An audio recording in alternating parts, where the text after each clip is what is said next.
it hanging? How's it happening? You guys know this is Kevin from the Chord Progression Podcast. Hey everybody, it is July 7th, and if you like emo, you like post-hardcore, you're gonna like this one. So basically think of bands like if you like older Underoath, older Bullet for My Valentine, older like Atreyu, that kind of stuff, this is gonna be something you want to listen to, especially on more of the emo side of things. But man, this podcast, let me tell you, this one, there is something in here when it comes to adding a song to a certain type of video on a certain type of site that I don't think really any band has done, but could you imagine if that were to happen? Well, you're going to want to listen to the podcast to see how that all plays out. But before we do that, I want to talk about, the support we have for this podcast. So the Chord Progression Podcast is sponsored and brought to you by Manscaped, who is the best in men's below the belt, below the waist grooming, baby. Their products are precision engineered tools for your family jewels, and their performance package is the ultimate men's hygiene bundle. In that performance package, you get a couple of great items. Yeah, items, I should say that. I almost messed up on that. Items such as the Lawnmower 4.0 with skin-safe technology, and it is waterproof, and you got that 400K LED light. Ooh, so you get the closest shave, the best precision shave, and you don't have to worry about your boys getting hurt too badly down there, because that skin-safe technology, it helps prevent those nicks down there, which are horrible. I have used this thing, and it's the best shave I ever got down there in my entire life. And do I plan on keep using this Manscaped 4.0 lawnmower? Oh, hell yeah, I do. There we go. In that performance package, they also have the Weed Whacker, which is your ear and nose hair trimmer. So you're out with a girl, and she's like, oh my God, I don't want to be with that guy. Look at his nose and his ears, they're so hairy.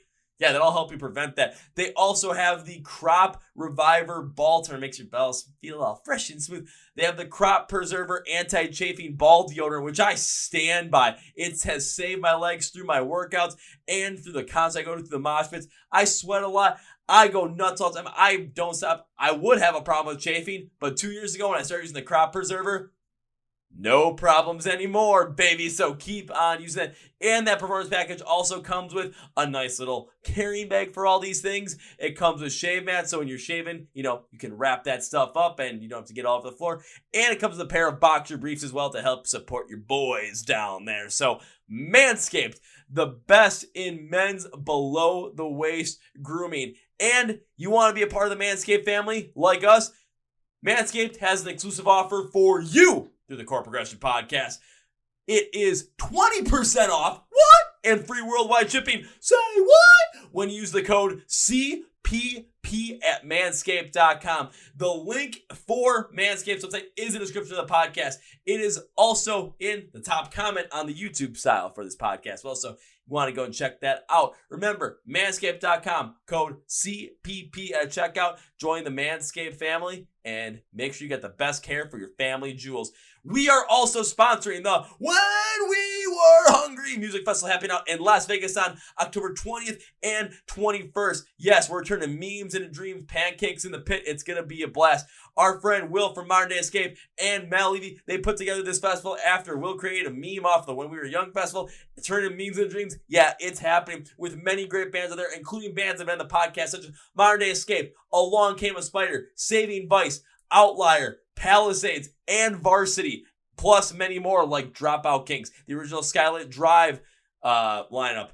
Can't believe I forgot the word lineup. That'd have been pretty bad. Tiny Moving Parts. You're not going to want to miss out. Tickets are on Tickets are on sale at whenwewerehungryfestival.com. Link to the podcast, so go check that out and come join us in Las Vegas, October 20th and 21st of 2022 for When We Were Hungry. Yeah, pancakes in the pit.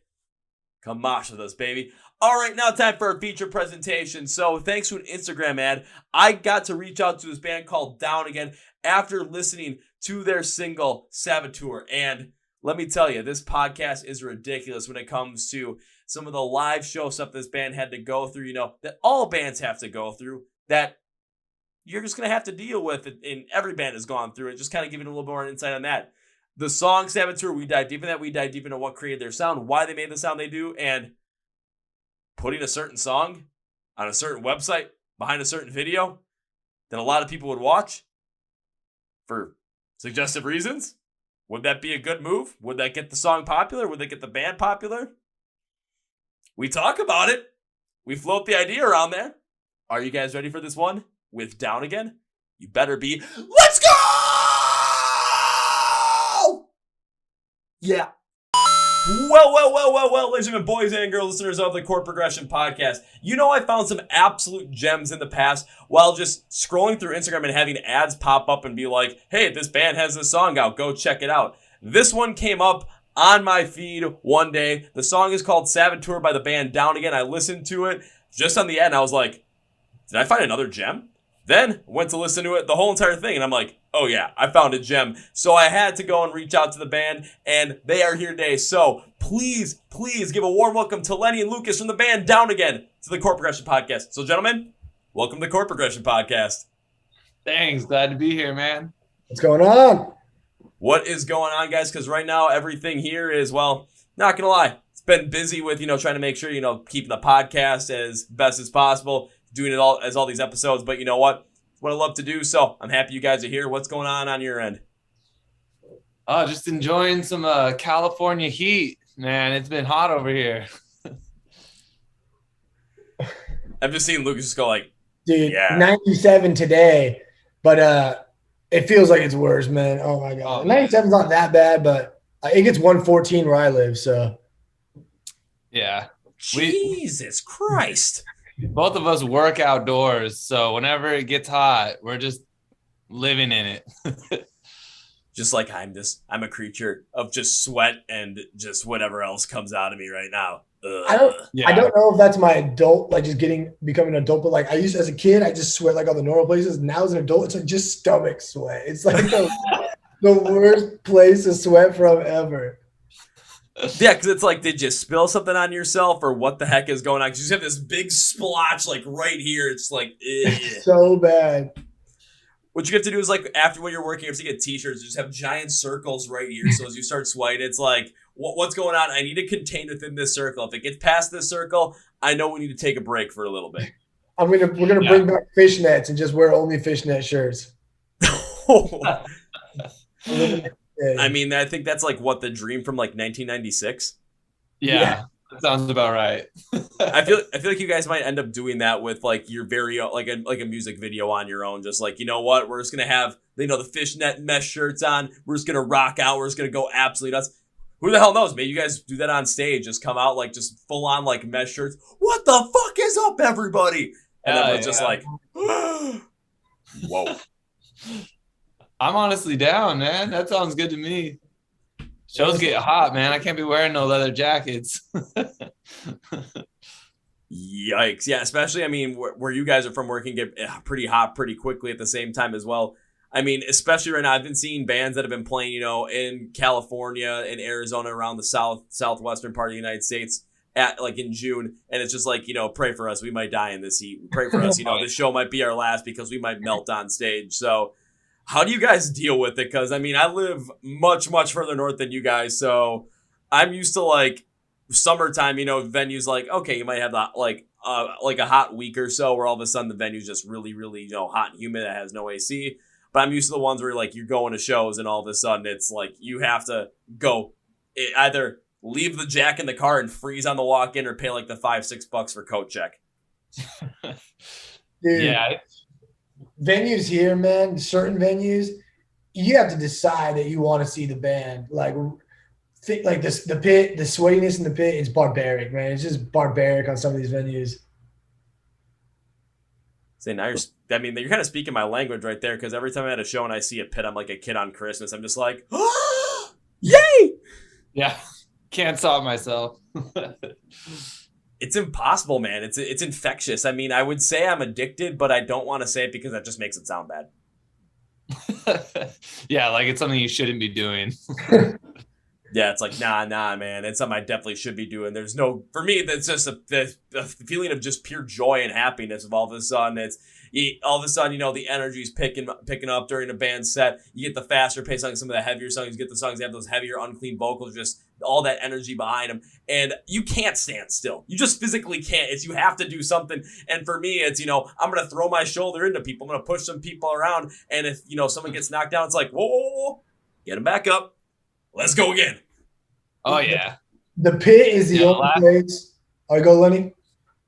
Oh, I was just going to say the last show I went to was it wasn't the last show I went to, but the last pit that I was in that was like really gnarly was the Polaris like Moths to Flames co-headliner.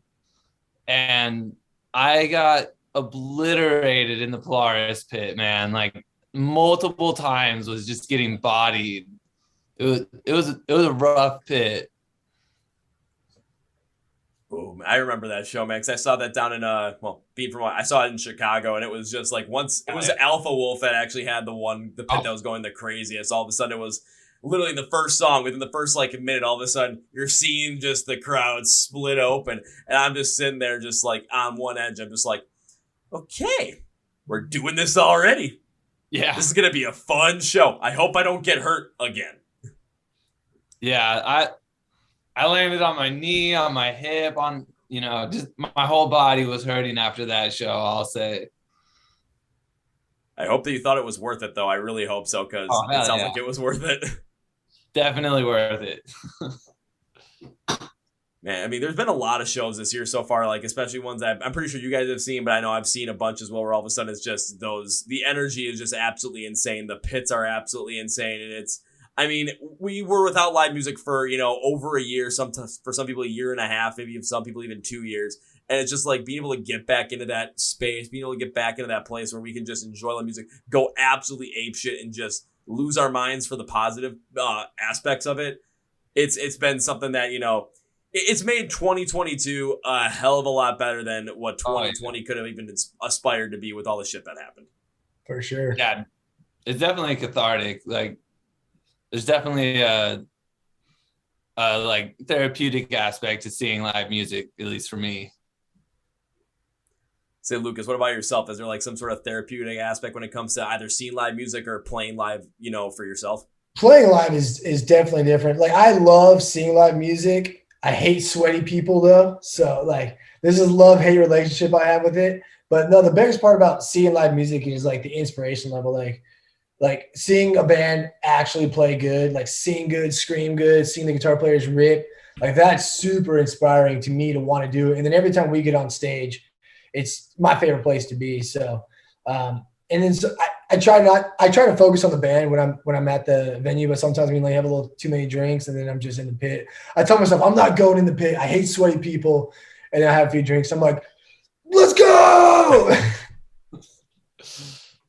Oh man, that's something I love to hear, because it's like, okay, if you're gonna be sober at a show and you see me there, you're probably not gonna like me because I'm gonna be the sweaty guy in the pit. But after a couple of drinks, I'm pretty sure Luke's gonna be finding me. It's gonna be like, it's go time. Yeah. The pit is the only place where I can get punched in the face and not be mad about it. I'm like, all right, understandable. We're all in the pit. Oh, totally understandable, and totally agreeable too. Because I've taken a couple of hits to the face myself, and it's somewhere it's like I've taken those to the face. I'm thinking, you know what?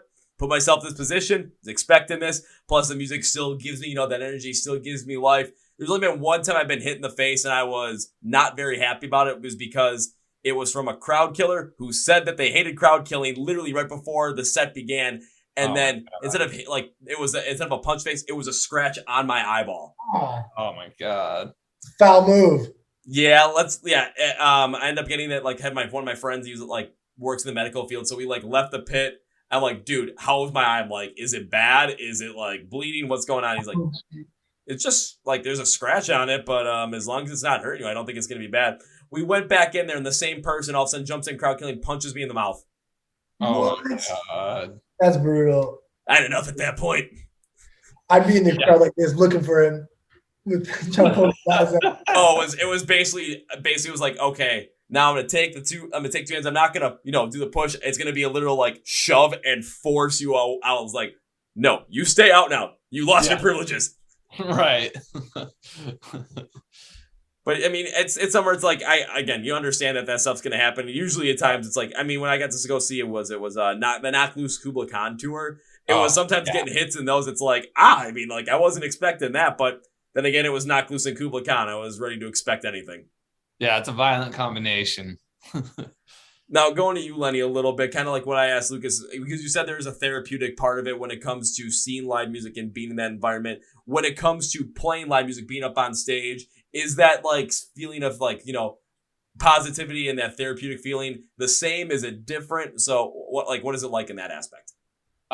If anything, it's just way stronger because I think for me, I've dreamed about, being in a band, playing our songs live, hearing the crowd singing the words back. Like it's almost overwhelming sometimes, like the emotional aspect of it. Cause you work so hard to, write and record these songs. And, when you do get that payoff of playing them live, cause like, sometimes writing and recording, it kind of sucks, in the studio, it's not all fun. Sometimes it's frustrating. Trying to get a part right, your fingers aren't, performing at the level that you usually would or, whatever else. But when you're playing live and it's a good show, it's honestly my favorite thing in the entire world. It's the best feeling ever for sure. Understandable, because especially in a live setting, it's something where say you miss, one note, or say you just like mess up a simple part right here. You might be thinking about it, but no one in the crowd is really gonna notice it. No one in the crowd's really gonna hamper on it, unless there's some guy that's in front of the crowd watching you play vigorously, like I'm gonna watch everything you do, and if you do something wrong, I'm gonna put it on social media, blah, something like that. No, we're in the crowd. We're there to enjoy the music. We're there to have fun. It's like if you mess up, you're still gonna see us, having a blast, giving that energy. Plus, if something, really goes wrong and all of a sudden you're able to play it off and have fun with it and just roll with it, that's going to be a positive memory that we all have. Like I've seen, what band was it? It was August Burns Red. Their smoke machines literally set off the smoke alarms in one of the venues that I was at. So they're like, okay, we're going to go figure this out real quick. All of a sudden, 3 minutes later, Jake comes back out. So we got some good news and some bad news. Good news is we know the reason why the smoke alarms went off is because our smoke machines made them go off. So we can continue the show. Bad news is no more smoke machines for the rest of the show. I hope you're okay with that. Everyone's just like, hell yeah. Yeah. He's like, we're going to start this song over again. This is Mariana Stretch. We're just like, yeah, motherfucker. Yeah. Yeah. If I only mess up once during a song, I feel good. It's like one mess up. You know what? It's all right. It's okay. As long as everyone in the crowd is having fun, that energy is still top notch and everything's flowing, we're doing good. Yeah. I will say in my younger years in our old band, there would be like, say someone else messed up and then I'm hearing it and thinking about it too much. And then I start messing up and then like I'm causing everyone, it like causes like an avalanche of mess ups. That definitely has happened before. And that's like the worst feeling in the world.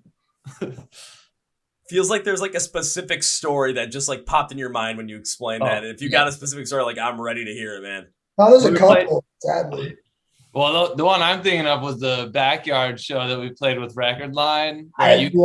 Yeah, so Lucas, he was actually the drummer of that band. So we all were turned down really quiet because we were playing in a backyard. So Lucas couldn't even hear us. So Lucas is just like drumming to his, whatever he's singing in his mind. And then like we were playing some new songs that we hadn't practiced enough. And it was just like an avalanche of mistakes during this one song where it was just like, it was like a train wreck. And I remember after we played it, like all of us were looking at each other like, what are we doing? Like, should we fucking break up? Like, yeah. Oh, God. It was bad. It was really bad. Oh, that just not sound like a fun time, man. It just does not sound like a fun time at all. Those are the trenches, though, that most bands have to go through. At this point, that was like probably more than 8 years ago or so like that. Oh, yeah.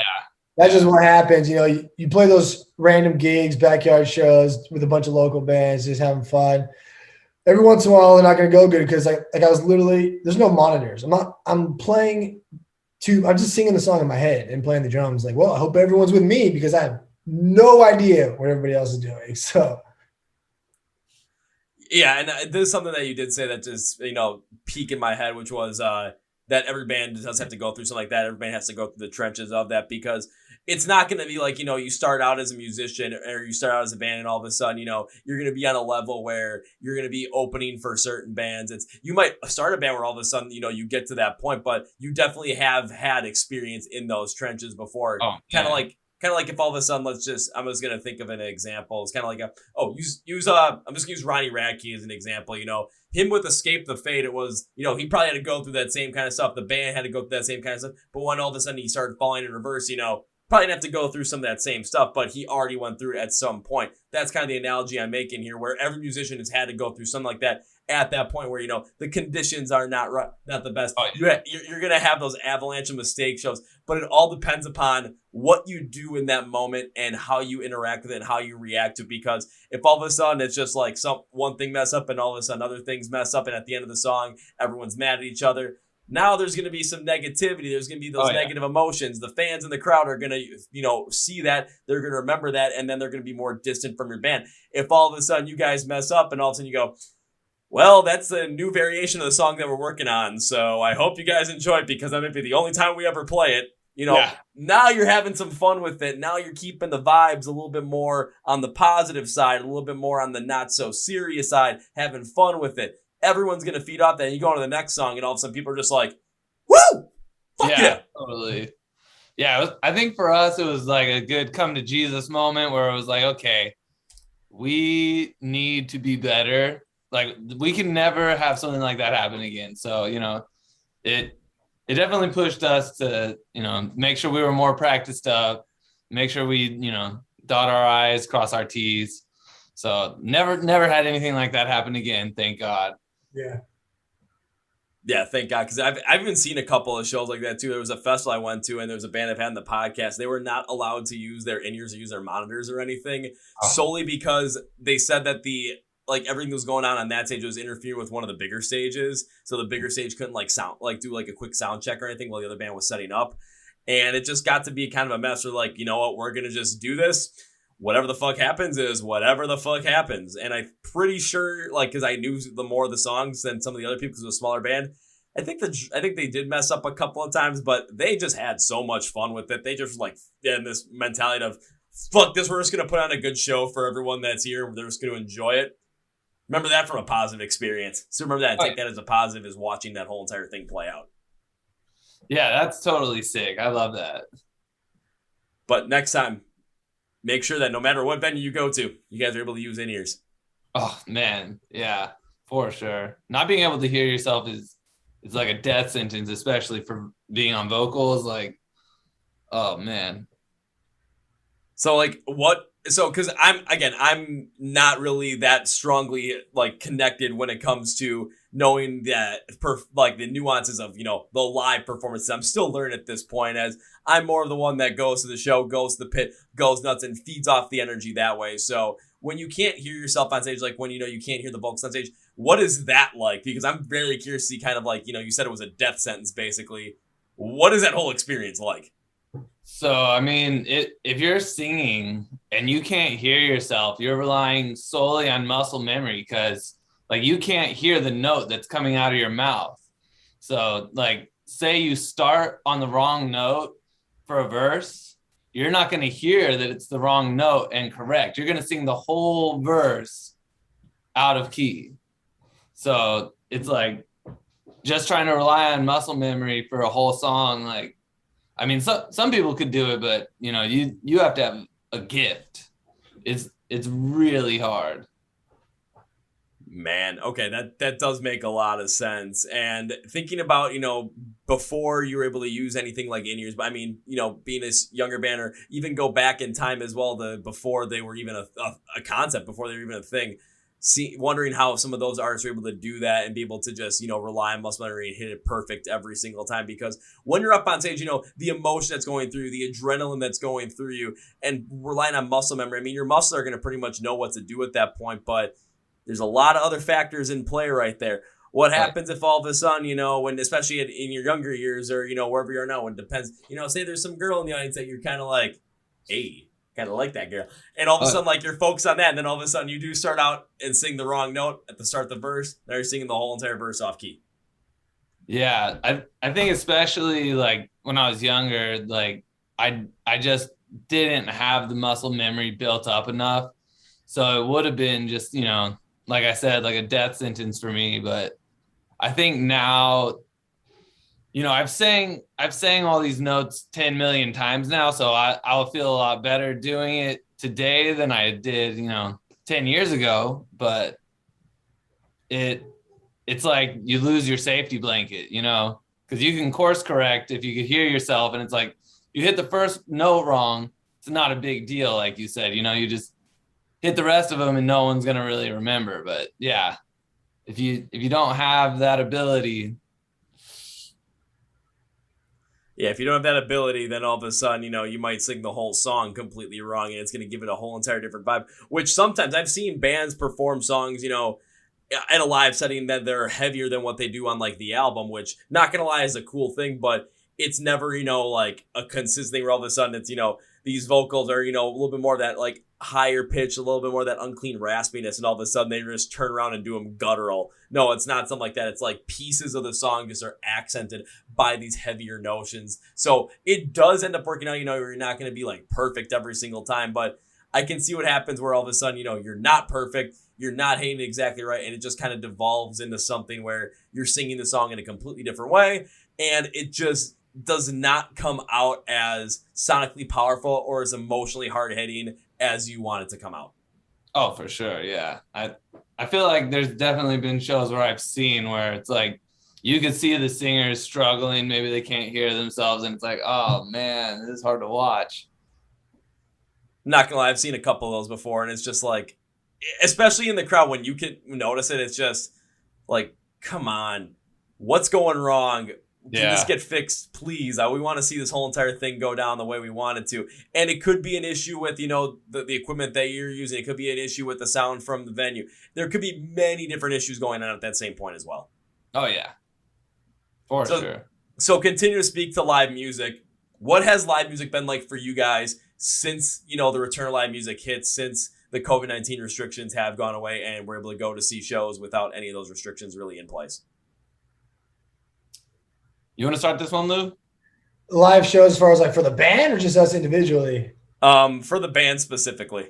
For the band, we've literally only been able to play one show since the restrictions have been lifted in San Francisco. California just has a little bit stricter restrictions regardless, you know, of what's going on, you know, nationally. California is always going to be on the strict side. But it was a horrible time for the band pandemic, not success-wise, but like the one thing you want to do as a band is play live, and that's the one thing we couldn't do. So we had to focus on different things, but we finally were able to get back and play a show in San Francisco a few weeks ago now, or I can't remember exactly how long ago now, but that was the first show we played back.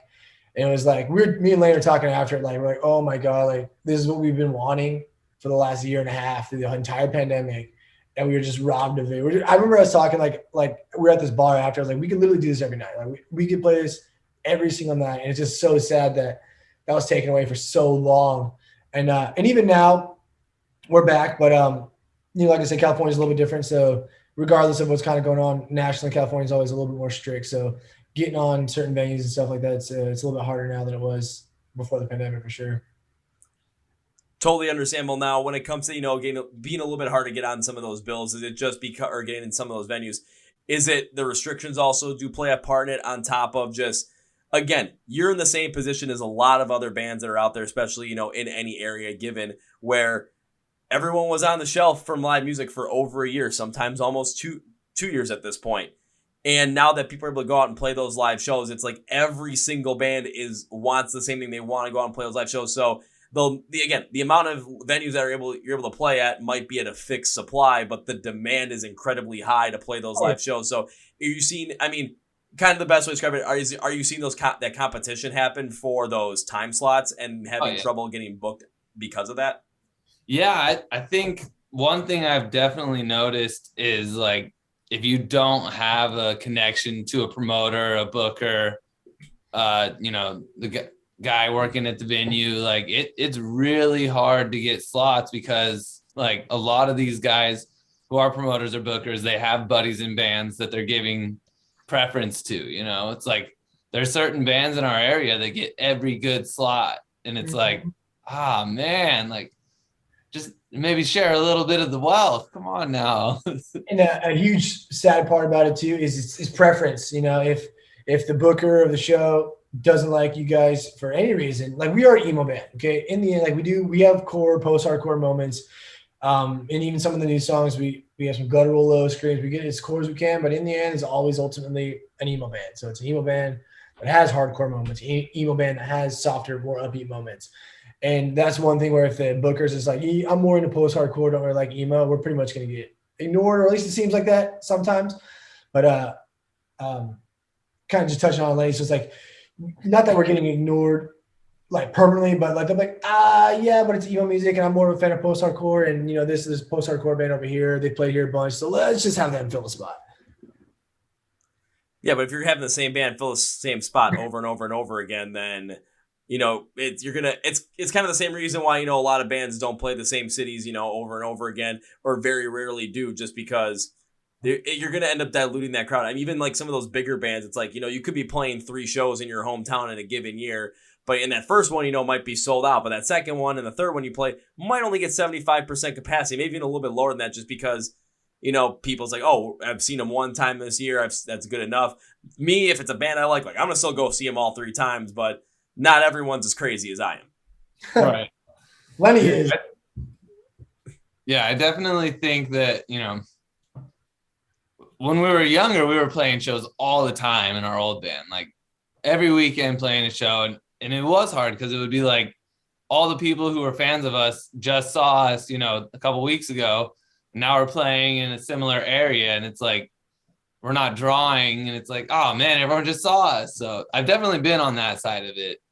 But yeah, I think, you know, now it seems like it seems like it would be a lot easier to get booked if we fit more squarely into the metalcore or pop punk genres, because a lot of the tours or shows that are happening fall more closely into one of those boxes. So the fact that we're right in the middle, I do think makes it a little bit harder for us to get on tickets. Fair enough. I think it's a fair assessment. However, I'm going to go a little bit in the opposite direction and say that in the long run, I think you guys are better off by not fitting into those certain boxes, just because what's going to happen is, because especially, you know, going through music, especially listening to Saboteur, I'm like, you know, even for myself, it's like I'm a little bit more on the post-hardcore side. I mean, like where I really grew up in with music, it was hard rock and punk rock, and then all of a sudden, starting all this stuff up, metalcore and post-hardcore have definitely come flooding in. Emo was always in there a little bit in and out, but it was never something that was super strong. But listening to, you know, listening to Saboteur, which we can get into later, but like seeing the mix of emo, post-hardcore, and seeing how some of that like more post-hardcore style comes to play off it, I would rather have a band that has more of this, you know, more of this variety to them, more of this chance to them, because what happens is, you know, you're able to work in with so many different other styles. You're able to work in with so many different other energies. Hell, there was a tour I saw with one of my friends, Joey from the band Varsity, because Varsity, they kind of got that like post-hardcore R&B kind of like infusion in there. I saw him open for Nonpoint. Like, how does that make sense? But then you see the show, you see the energy and how the music plays off the energy with each other. It's like, yeah, that works. So with you guys, it's like, I can see where venues are like, oh, we only want, you know, post-hardcore, we only want pop punk, and you guys don't fit perfectly. You guys are like the square peg, and they're trying to fit it into this perfectly shaped round hole. No. Put it into a square hole where everything fits in. And we're going to end up getting a show where all of a sudden you're going to get something that just stands out. You're going to get something that just the emotion is driving from it. The energy is driving from it, because you're not booking specifically for the same sound over and over and over again. You're booking for the best experience possible. And you guys, with a vast array of sound, can provide a better experience, I think, for a lot of other bills than some of these other bands could when they have to fit perfectly into that like circle peg. I appreciate that, because we're writing the music that we want to hear. So, I mean, to us, that's how we feel. So it's good to hear that there's other people who feel that way. Shit, man, I should tell you guys, you know you guys are in California, but Come over to the Midwest. We're doing this shit all the time with all these different rock and metal, all these different subgenres. Because, I mean, there are shows where, they're more, metalcore based, more pop punk based, more punk rock based. But honestly, again, we've seen shows where all of a sudden there are bands on these bills where it's like, this really shouldn't make sense at all. But then you go to the show and it's like, this totally makes sense. It was so much more worth it. And you get into these bands as a fan even more so because, say, I'm trying to think of a good example. So, say I was going to see a band like Ice Nine Kills as the headliner. Now, more metalcore, you still get some of that theatrics in there, especially all the horror stuff. But if I'm going for that, now the other earlier bands on the bill, if you're gonna, it doesn't matter what the music is, but if you're gonna give that same energy and you're gonna give that same kind of passion, emotion that Ice Nine Kills does, it's totally gonna work. And if I'm feeling it in the crowd, and we're going and having a good time in the crowd, if you guys get that pick going and we're having a great time, the people up front are banging their heads, and the people on the side are like, hell yeah, let's do this. Then you want them over. I'll even go to the Kubla Khan Knock Loose tour. Yeah, you had Kubla Khan and Knock Loose on there. You know who was in between the two of them? Movements. Yeah. That made no sense when it comes to a logistical standpoint. But go to that show. Kubla Khan, the crowd is going ape shit. The crowd is getting rough and tough. If you wanted to Knock Loose, it was like, yeah, we would have gotten rough and tough as well. But by putting movements in there, it doesn't make sense. But you see it live, and all of a sudden, everyone's kind of vibing and jamming. We got that break in between, and the emotion changed. The energy changed, but the energy still stayed positive and upbeat for everybody. So, even us guys that are crazy in the pit, the guys that were already like bleeding and busted up, everyone's kind of jamming in the middle, having a good time. It was fun. Oh, yeah. Yeah. I love all three of those bands. So I love that lineup. Yeah, but again, just kind of related to where you guys are. Keep making the music that you want to make. Keep making the style that you want to make it, because what's the best way to describe this? If you do that, you're going to have your core sound. You're going to make something for yourselves. If a band is going to directly copy another band, that band is never going to be as good as the original. Oh, yeah, for sure. But take a look at like some of the other bands, like listening to some of your music, like especially in the Saboteur, I'm picking up vibes from like Under Oath. I'm picking up vibes from like Bullet for My Valentine. It's like, but it's definitely not that, but I'm picking up the same vibe, the same feeling, the same emotion. I'm like, alrighty, like, let's roll with this. Let's have some fun with this. And now I'm thinking like, shit, you guys could be put like as an opener on an Under Oath tour, and it would make total sense. Thank you. Yeah, that would be a dream come true. I think Under Oath is definitely one of everyone in the band's favorite bands. Then I'm glad I picked up on that, because I got to see.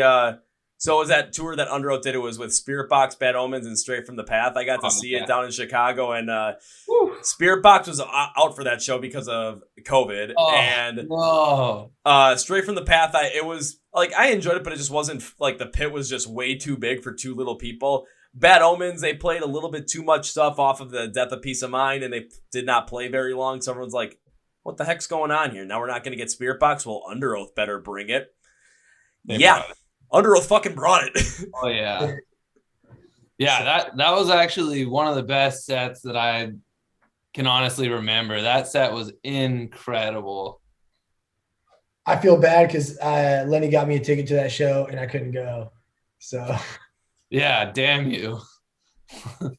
Dang it, Lucas, you missed out on greatness there. I feel like I did. It really was. Like, I was talking to him after. I was like, dude, I'm so inspired right now. That was the best show I can remember. Don't worry, you'll get your chance again, Lucas. You get your chance again. Oh, yeah.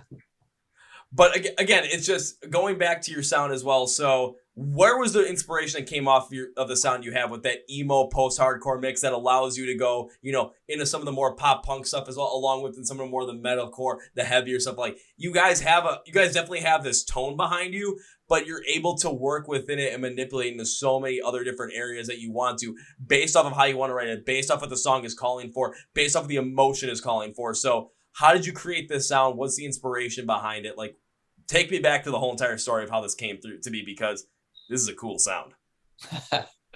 You want to start this one, Lou? So just like for the band, getting this sound that we have, I mean, I would say it's pretty wide range. Like, we can have a slow singing piano song, and then we could have a song that has black metal vocals on it on the same record, and it would flow because that's at least the range we've given ourselves. And that sound, did come pretty organically because when we started writing our first album that we put out, we just wanted to write music that we wanted to hear. And so we just had this collection of songs that were so vastly different and somehow worked together. Like some songs had much heavier moments. Some songs were acoustic and singing. You know, some songs were definitely trying to lean on the pretty soft side. Some songs were trying to lean on this like heavy, like grungy side. And it just came organically. And I will say, I think one thing that really helps as far as like the physical sound, like the actual chords that you're hearing, I think the skill level that we have, like we are not amazing musicians. Like we can trick people into thinking we're great, but we are fairly rudimentary intermediate musicians by, at best. And I think us just writing the music that we want to hear, and just using the skills that we do have, like we're not shredders, I'm not this riff king or anything like that. Just using the skills that we had almost forced us into the box that is Down Again. And I don't want to say the word box is really open. I feel like we could do anything, but just where we were in our musicianship, the type of music we wanted to hear, being played that we weren't really finding in any other band. We needed to create that. And then also just the inspiration that we have, it's vastly wide range of inspiration for the music writing. I mean, that makes a hell of a lot of sense, especially coming from the standpoint of this is just what you guys want to do. This is the sound you want to make. This is the music you want to make. And even going a little bit further into it, yeah, it doesn't, sound exactly like anything else. It doesn't fit in that box. But take a look at the bands that are the most popular right now. The bands that are absolutely blowing up in the scene right now. Are they doing anything that like any other band? They're usually ahead of the curve. They're usually doing a bunch of crazy stuff.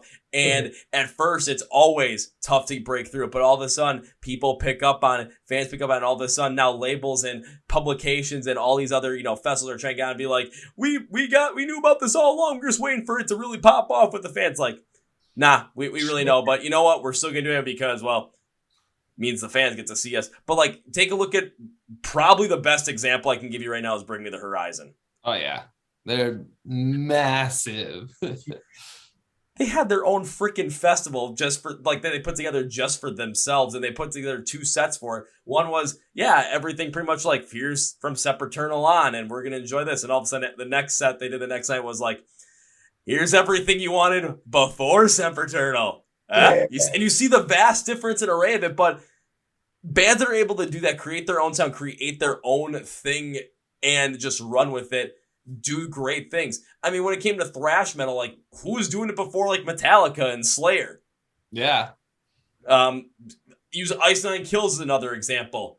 The whole entire horror metalcore thing, it didn't really, pop off right away. All of a sudden, started to get some traction. The Silver Scream drops, and everyone's just like, oh, yeah. It might just take some time, but it's much better, honestly, to have a sound that you really believe in, a sound that you created for yourselves, and not just following some cookie cutter thing because that's what the local promoters want.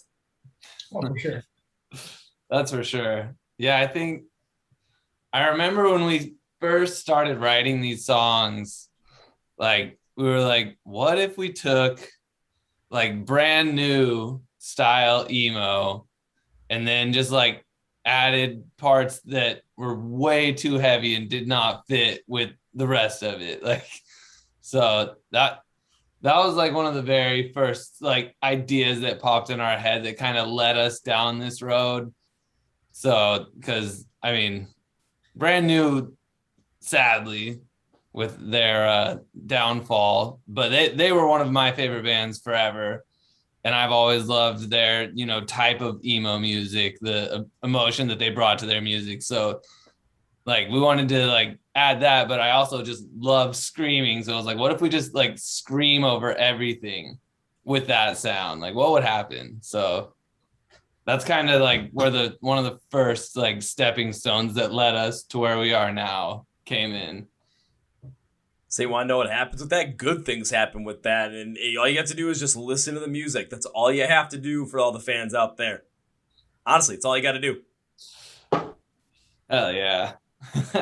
So I know I say this at the end of every episode, but I'm going to say it now again to make sure that everyone listening doesn't forget it. Wherever this episode is done, go to where you consume music, whether it's streaming, whether it's go to YouTube, go wherever you can find music. look up Down Again and just start listening. Trust me. We're everywhere. You could go to the most random streaming site on earth. We're on all of them. So you can go to cheesestream for cheese.com / Gouda Music. It might even be on Pornhub. I don't even know. I feel like there's someone that would definitely go out and check there, and all of a sudden, I'm going to go through every video. Nope, not in this one. Nope, not in this one. If you search Down Again on Pornhub, it'll probably just be really sad. Just the saddest videos you ever see. Oh, dear God. It was, honestly, it'd probably just be a video of just like someone, it could be just a person just sitting there. Just fully clothed, just sitting there, and just all of a sudden it's like, what is this? It's like, this is the saddest one ever. Yeah, and all of a sudden you see in the comments, yeah, but that music was damn good though. Hell yeah. Like every single comment, I don't know what the hell that video was, or you just get like the, your standard comments on that site, but all of a sudden you're just gonna get every single comment looking like it's like a YouTube comment for a good song. It's just like, yo, this song was awesome. I have no idea what the heck the video behind it was, but this is the one right here. I hope so. That would bring joy to me.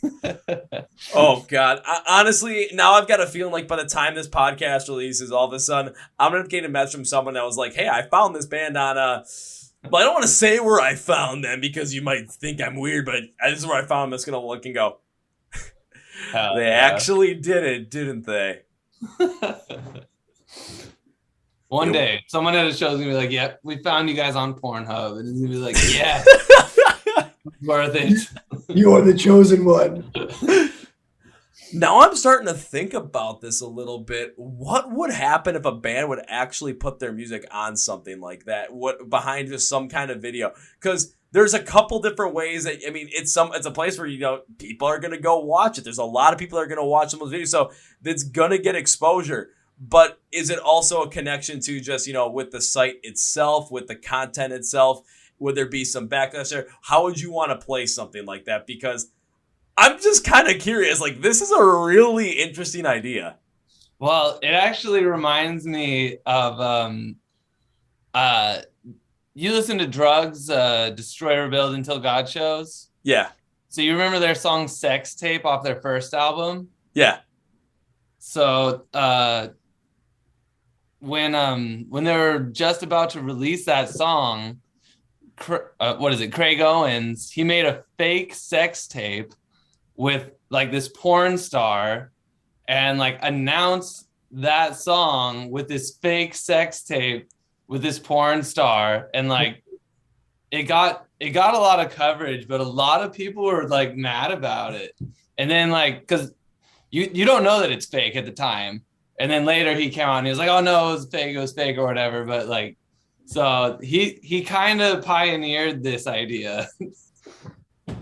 So this idea still has existed before, but hasn't been fully executed in the way that, we're kind of talking about it. We're taking it to a complete different step. Instead of using, the idea behind a video to start that promotion. No, we're talking about is literally putting a certain song behind a video for promotion.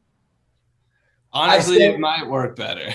What we should do is just like whatever the cover of the video is going to be, make it something that's like really attractive when someone clicks on it. Just make that go away, and it's just our music video, just a regular music video. They're like, what is this? Just trick them into listening.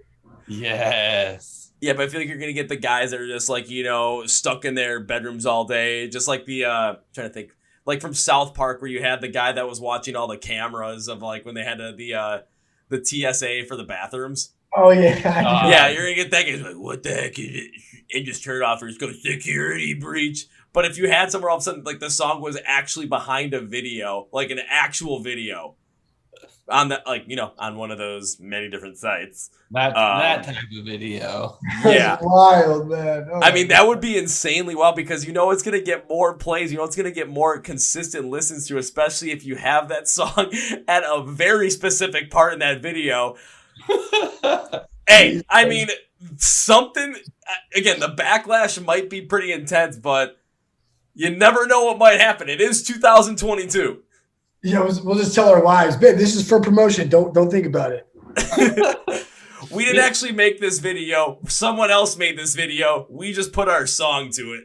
Yeah, I haven't watched it, I promise. Right. All right, now I'm not half expecting. I'm fully expecting to see this happen at some point, where all of a sudden it's gonna be like. But in the video, in parentheses, there's gonna be something that says "down again," and I'm gonna look at that and be like, "Oh my god, they did it!" And then it's like you gotta just see what that video has in store for you. See where the song all comes in, and all of a sudden, I'm gonna have to go to the comments on that and just see. I don't know what happened with the like the audio or the soundtrack, but that song fucking slaps. And all of a sudden, just like, agree. Someone's like, that song doesn't slap. All of a sudden, you're going to hear, go on, just do the whole Twitter thing. Ratio. All these different upvotes for Ratio. It's like, oh yeah, you got ratioed, buddy, because you're trying to go against a good song. What the hell, man? Yeah, exactly. Hopefully it goes down that way. I hope so too. So give it another, I'm gonna give it another year. I'm gonna wait and see what happens, because I feel like you guys might have a song in the works where it's like, now this song would be perfect for this situation. Either if it fits in perfectly, or if it's like, this makes absolutely no sense, then it does. All of our songs are so sad that probably none of them will make sense, but maybe that'll be the beauty of it. Just kind of the whole. The saddest video you ever see. You're gonna turn one hell of video in this whole entire like juxtaposition field just because of a very, very, very sad, but also energetic song at the exact same time. Oh yeah. Well, jumping out of like the specifics of trying to promote a song, but jumping into a specific song with Saboteur, because that was the one that stood out to me, of course, because that was the one that was on the Instagram ad that I saw. That was the one I listened to, and that was the one that had me feeling like that, Bullet for My Valentine, Under Oath kind of feel with the emo vibes behind it as well. So when it came to writing Saboteur, what was the inspiration behind that one? That one, really, I wanted to write a fast song, because most of our songs are, not like a really fast BPM. We usually sit between like 125, 145 BPM pretty safely. So I was like, I want to write something that's like super fast. So that one's like, I believe it's at 180 BPM. So way faster than what we're used to. And I was like, let's just write something where the music sounds like drivey alternative music from the mid 2000s, but instead of singing over the verses, we'll just scream the whole verses. And, because that's not something that I'm hearing a lot today. I'm not hearing a lot of really fast, drivey, alternative style music with screaming. So I was like, as much as it's been done before in the mid 2000s, it hasn't been done much today. So that was the idea behind the music of it. And then the lyrics for it was a song that I've been trying to write for a long time and just hadn't found a song that like really matched the emotion of what I wanted to get across. So just kind of worked out to, finally get that song out there with that one. Oh yeah. So, couple things that before I ask my next question, which is going to be about just, the lyrics behind the song and really what the meaning is behind it. But I'm looking through my notes on it because I got 3 pages of notes on this whole entire fucking song. I wasn't going to cheap out on this bad boy. And I always I'll go through each part and then I'll put it together in overall before I go into the whole entire overall. But I literally put overall, if this song dropped in 2007, fuck, this would have been all over the radio and all over MySpace. Hell yeah. So it does make a lot of sense, like what you said too, where, if you want to, have that emo feel, but have that, more alternative, drivey kind of feel and have those unclean vocals in there.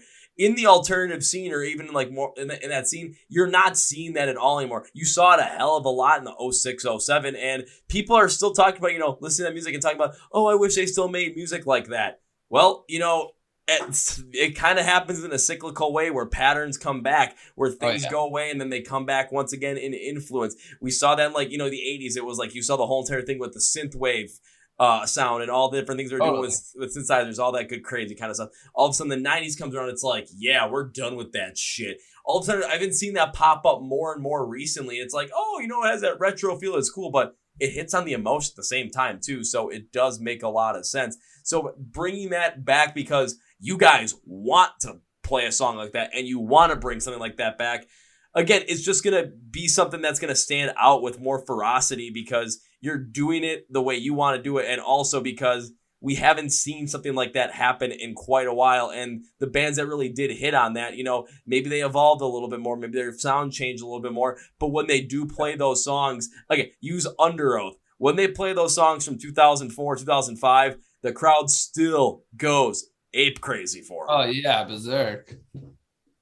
Absolutely. So also when it comes to, what's the meaning really behind Saboteur? What was the real core emotion, really the core thing that was we wanted to pull out here in the core message you want to say? Because when you said you had a song that you wanted to write and that really fit now with this more fast-paced kind of feel, this more driving kind of feel, along with having those unclean vocals, those more unclean scream-style vocals with a little bit more of that raspiness in the verses, and then having the chorus have a little bit more of that clean style, but also still having a little more of that raspiness too that really connect it. What was the overall meaning behind the song to really, make this as powerful as it was? What was the connection behind there? What's the lyrical inspiration? So for me, it was I had a best friend for a long, long time, years and years and years. Someone who I considered, my best friend, and we had a falling out where nothing actually happened. Just one day he ghosted me, and it was incredibly strange. And so he just stopped returning my calls and texts, and he ended up moving away and never telling me why. So I never found out. Been reaching out for years, through every avenue that I can, and I just have no idea what happened or what went wrong, because this was someone who I considered close, like a brother. So if you listen to this song, it's kind of me going through this, what happened? Why did it happen?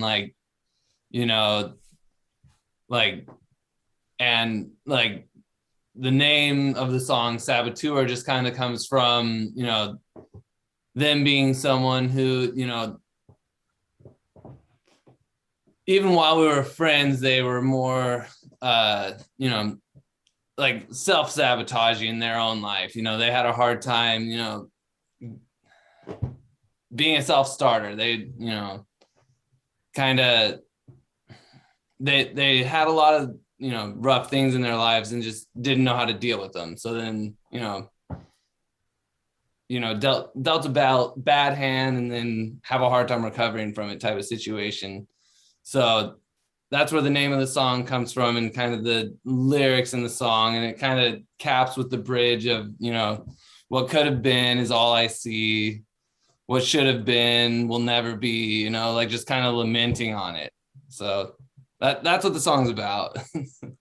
So that's something that's really powerful. And before I go a little bit further into it, also, when it comes to the ghosting thing and people doing that, I've had that happen too many times, but that's mostly from the online dating perspective. So right. Yeah, just first off, ghosting, yeah, don't do that. It's not very nice. It's not very helpful. And it's just, you just kind of look like a dick if you do it. But on top of that, it's something where, there might be people that can, really associate with something like this. I had a friend that it was some out of a similar way, but it wasn't that person that dropped me. It was me that dropped that other person, because what I noticed was just in life, my ceiling was only going to be so high if she was in my life and she was had some sort of influence on me in any kind of way. By completely, dropping her and just saying, it's just not good. It just, you haven't been a good friend kind of thing. We're done. That, I lost a friend, but that ceiling, that cap went away. So I kind of looked at it in that perspective where it's no matter what kind of friend you have, it's there could be someone in there that just, has you around as a friend that is constantly using you for their own personal gain. And then they will step on you at any given moment for their own, for whatever they need. Just, completely throw you under the bus for whatever they need.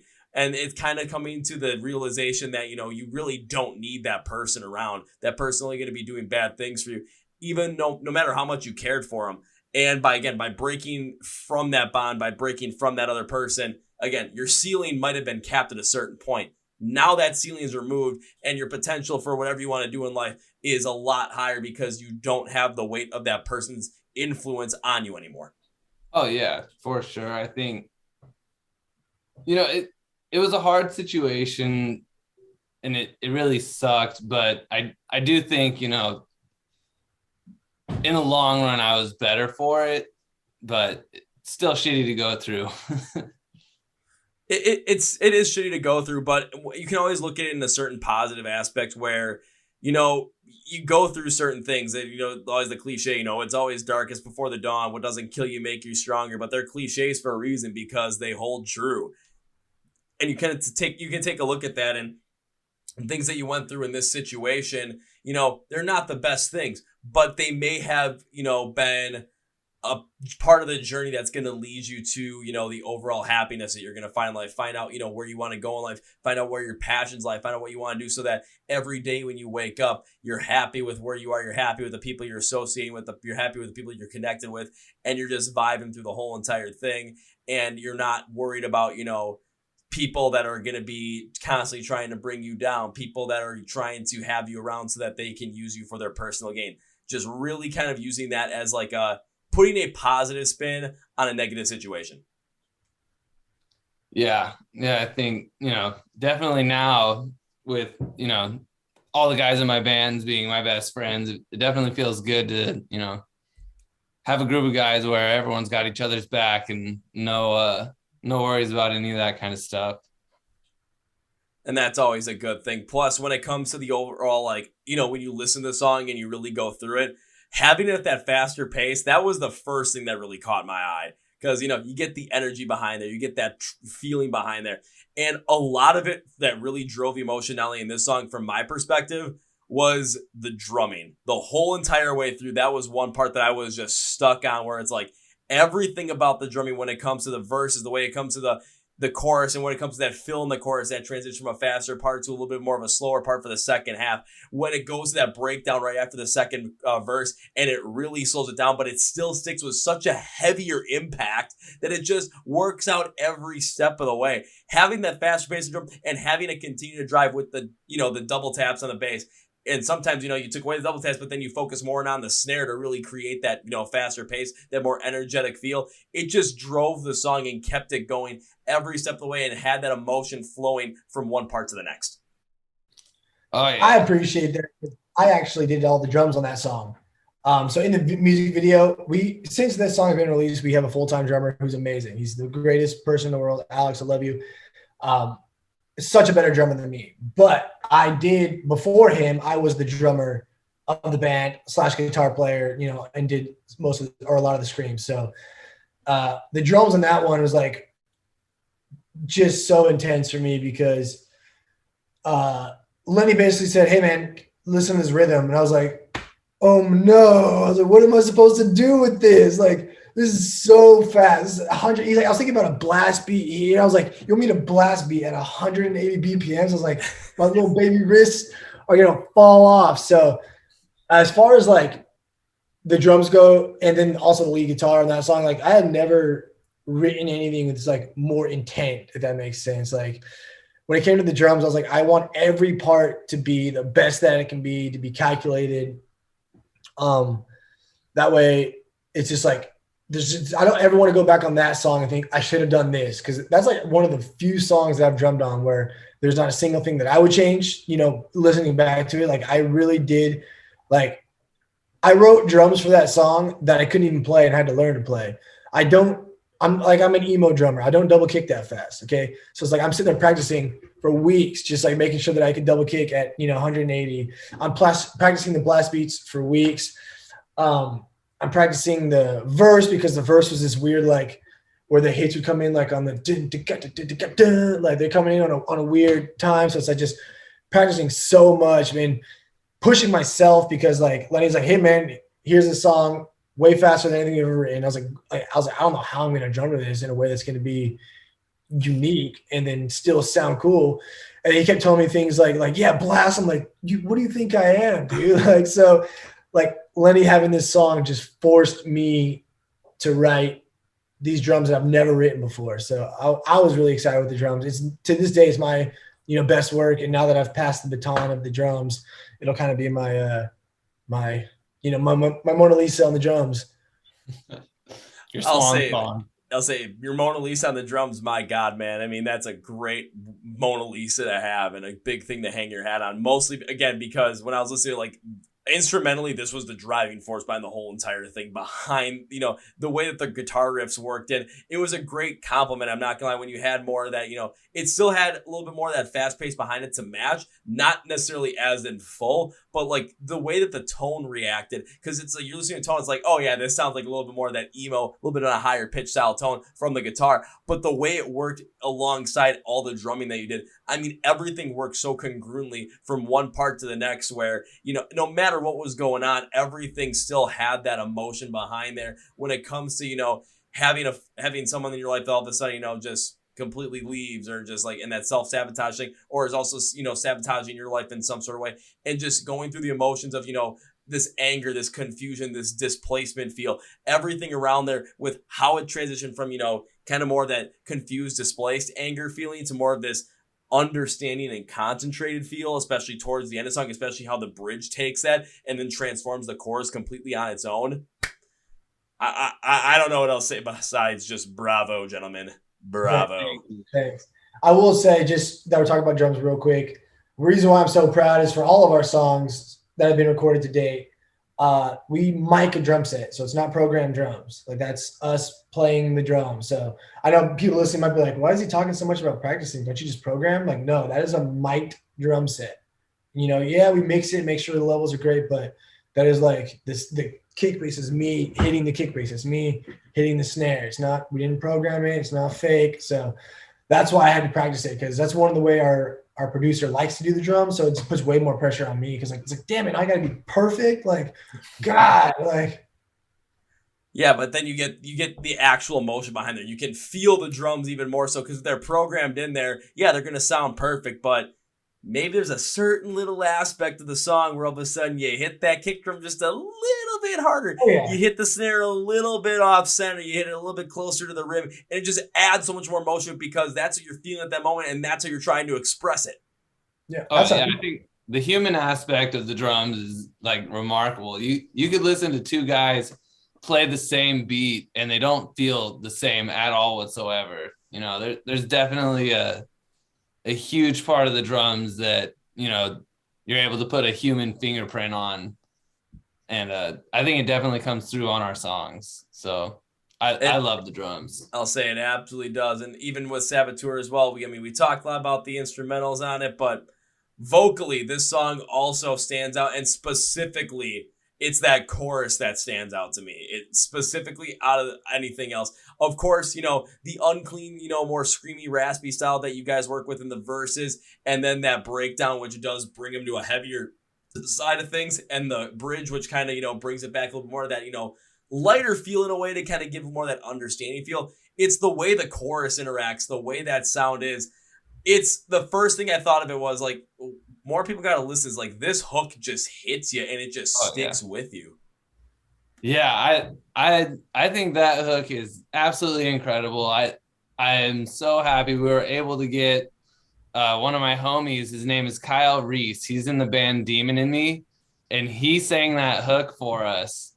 And I think he did a phenomenal job. So yeah, Kyle Reese, Demon in Me, definitely go check them out. And when you listen to Saboteur, you could definitely hear he's got an incredible voice. The one thing that really kind of got to me too, because I was trying to figure out, I knew you guys had a feature band. I'm like, well, which one is the feature? Because I've got three different vocalists going on here. So which one exactly is the feature? I want to make sure I get the right one. But listening to the chorus as well, just the way that it sounds too, and putting it in a live setting where you're not going to have him there to, help out and help us every single time, because you never know what happens if you guys are playing a show and your buddy just shows up and is like, hey, I want to help you guys out in that chorus. You're like, fuck yeah. But the way that his vocal set is and the way that it sounds, especially in this, right at the beginning, you get the first little part and then all of a sudden you get to more of that like somewhat of like a more screamy or raspier sound. It does fit in with what you guys are doing in the verses between you two. So when you guys are doing a live setting, it still is going to flow. It still is going to hit with that same emotion. It's, of course, going to sound a bit different because you got a different person singing it, but the style and the flow is going to match up. So in a live setting, you're not missing out on that. Oh, yeah. I think, I think it's a song that will translate very well live. So we actually haven't played it live yet. So I think once we do, though, it's going to be a crowd pleaser. Oh, yeah. Shit, what you guys might have to do is find a way to, play a couple of shows, come out my way, play that thing live, and let us just go ape crazy in the pit, Absolutely. I say this, I saw Under Oath this year, but they played in Chicago. What happens if they're on a different tour? What happens if they're leading another tour and all of a sudden, if they're going to be doing it this year and it's going to be in the U.S., they already play in Chicago, they're going to end up probably coming to Milwaukee, get on that bill. I'm just kind of saying we'll go crazy. Sick. We'll go crazy in front of 1,500 people. Hey, you don't have to twist our arm. I'm not trying to twist your arm. I'm just trying to drill it in your head so it's like, okay, we're going to find a way to tour with Under Oath this year. I don't know how it's going to happen, but we're going to make it happen.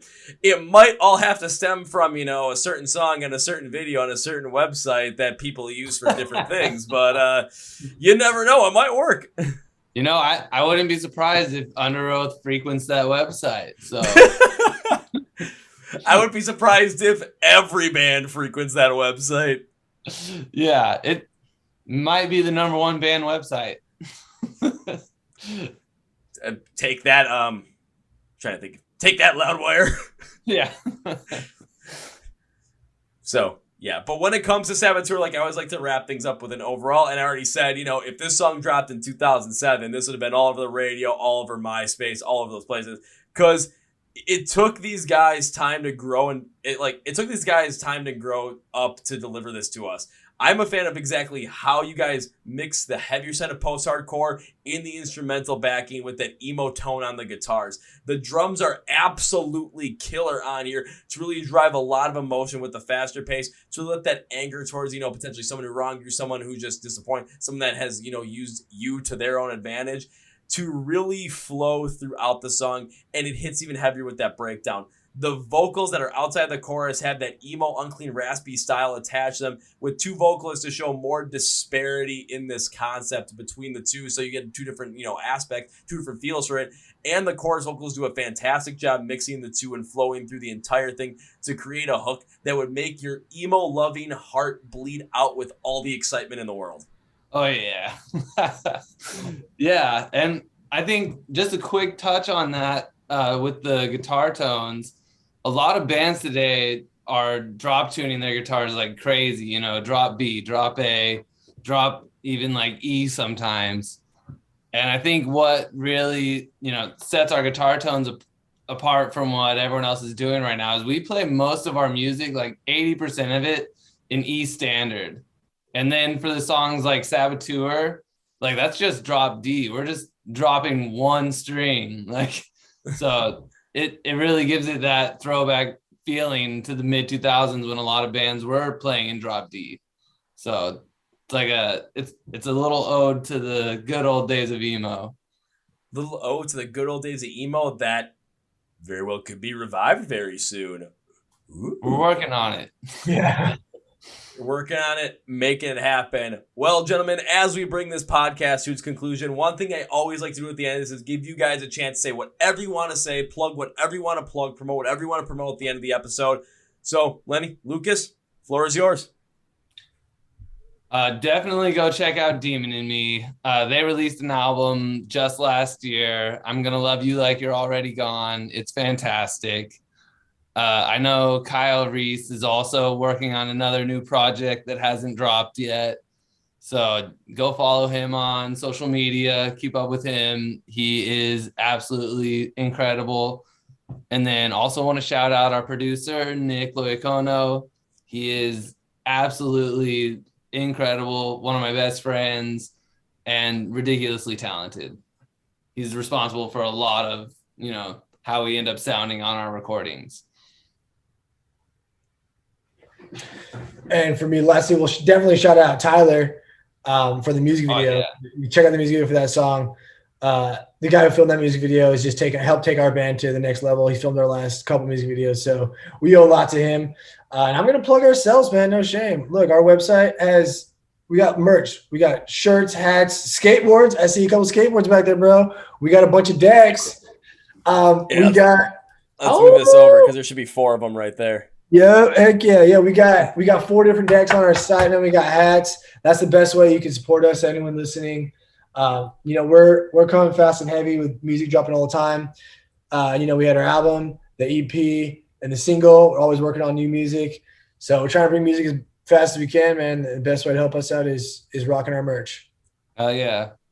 Perfectly said, and perfect way to make those shouts, and also to shout out yourself, because if you weren't going to shout out yourselves, I was going to do it, and I'm still going to do it. So now it's time for me to end this podcast with 1, 2, 3 very specific things. So first things first, when it comes to Down Again, so everyone listening, you just heard Lucas plug what they got going on, where you listen to their stuff, listen to the EP, listen to the LP, listen to the single Saboteur, listen to all that stuff, buy some merch, and when they go out and play live shows, you're going to want to be a part, you're going to want to see this stuff live, you're going to want to enjoy it, and you're going to want to follow along with them on all their socials to make sure you don't miss out on anything. So go and do that. But I know people. I know how this stuff works. I know the last thing you want to do is search up all this stuff yourself. You're going to want to make me do it. Put in the description of the podcast, have it say Find Down Again online, links for their socials, links for YouTube, links for their website, links for their merch, links for where you can stream their music. So all you have to do is click the link and then like, share, follow, subscribe, stream, download, buy, all that kind of stuff. So you better fucking believe I'm going to do that. Just go to the description of the podcast. Everything is there for Down Again. Like, share, subscribe, listen, download, buy their stuff, support the band because I said so. Now it is time for number 2, gentlemen. So number 2, this is something I like to do with bands that I've absolutely enjoyed having on the podcast. It's kind of become a tradition around here for the bands that have earned it. And that is 100% of the bands I've had in this podcast. So this streak needs to continue on. And my question is, did you guys make this streak continue on? And the answer is abso-freaking-lutely. So number 2 is a promise to you guys. This promise does not start out with if. If implies possibility of not happening. Fuck that. This starts out with when. When implies that this is going to happen. Date and time right now is the determining factor. That is to be determined. So when I get to see you guys perform live for the first time, because it will happen, my promise to you guys is this. First round's on me. Yes. Hey, that means second round's on me. I'll take it. I will. Hey, I'm super skinny, so I'll be drunk and I have to buy no rounds. That's a win-win for Lucas right there.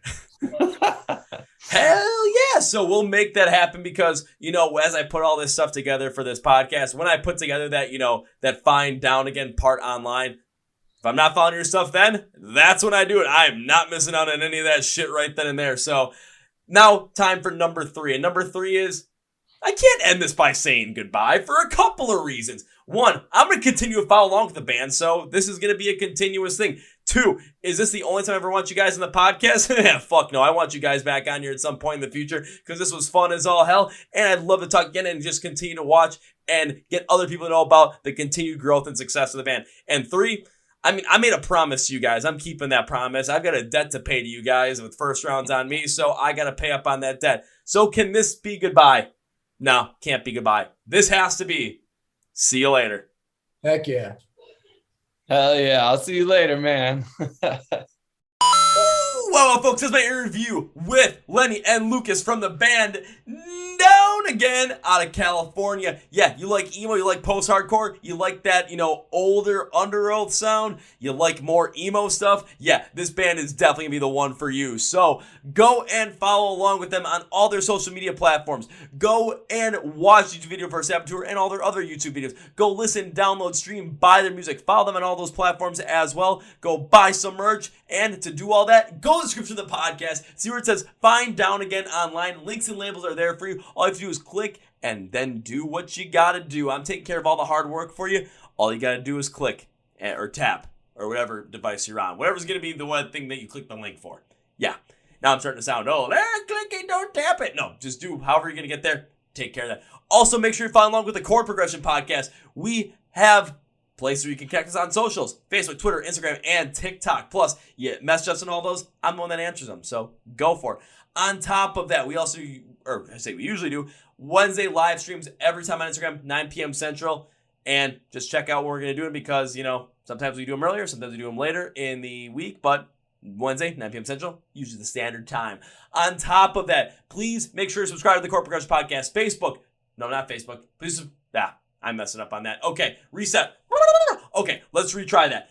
Please make sure to subscribe to the Chord Progression Podcast on your favorite platform, whether it's the videos on YouTube or the audio streams on Spotify, Apple Podcasts, iHeartRadio, and Amazon. If you're already subscribed to the podcast, a big thank you. I know I'm kind of being weird, but I was trying to do a Jim Carrey thing like, thank you. But seriously, thank you very much for subscribing to the podcast. Thank you for being a part of this family. Thank you for being part, of making this dream into a reality, man. We are trying hard, and we are not going to stop until our dreams are met here for the Chord Progression Podcast. If you are new and are just subscribing, welcome. Seriously, welcome. Glad to have you here, and I'm glad to have you along for the ride. Let's keep this going. If you're here and you're like, I enjoyed the podcast, I don't feel like subscribing right now, might you reconsider? If not, thank you for stopping by anyway. We hope you stop by back in the future and become part of the, Chord Progression Podcast family, and we'll have some fun with it.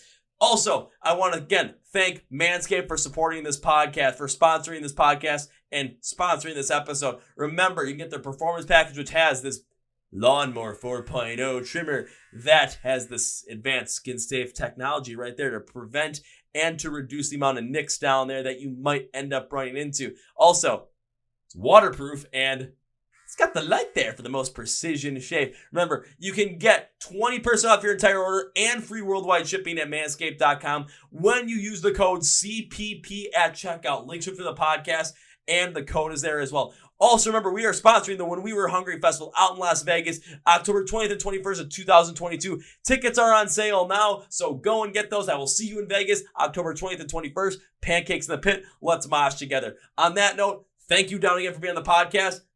Curious to see how that idea plays out. But also, that's going to be it for me, guys. Thank you for watching the Chord Progression Podcast. My name is Kevin, and you guys know how I end every single one. This is the big, healthy, and hearty. See ya!